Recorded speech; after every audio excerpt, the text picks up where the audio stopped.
تیسرا نقطہ، علم اور انتھک محنت سے دولت کمائی جا سکتی ہے۔ دولت کمانے کے لیے علم اور انتھک محنت کی ضرورت ہے۔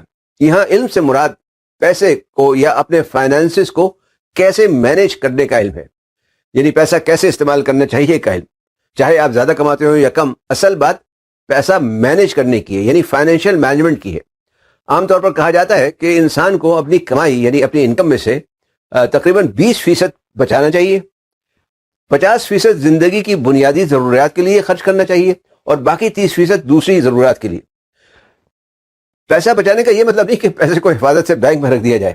اس کا یہ کہنا ہے کہ پیسے کو، جو پیسہ بچائیں اس کو ایسے انویسٹ کریں کہ اس سے مزید پیسہ کمایا جا سکے۔ چوتھا نقطہ، آپ کا نظریہ، آپ کا تصور ہے پیسے کے بارے میں، آپ کا نظریہ یا آپ کی سوچ، یہ جو ہے آپ کی دولت مندی پر یعنی آپ کے امیر ہونے پر گہرا اثر ڈالتی ہے۔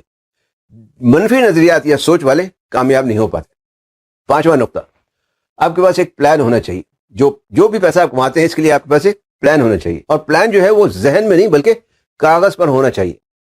پلان بنائیں کہ جو کچھ آپ کماتے ہیں اسے کیسے اور کس کس مد میں خرچ اور انویسٹ کرنا ہے۔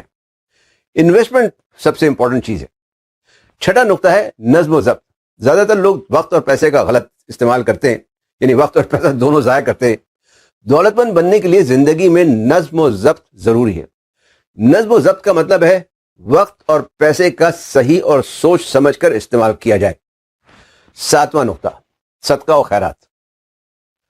پیسے سے لوگوں کی مدد کرنا۔ جب آپ دوسروں کی مدد کرتے ہیں تو اصل میں آپ در حقیقت اپنی مدد کرتے ہیں۔ صدقہ خیرات آپ کی دولت میں اضافے کا سبب بنتا ہے۔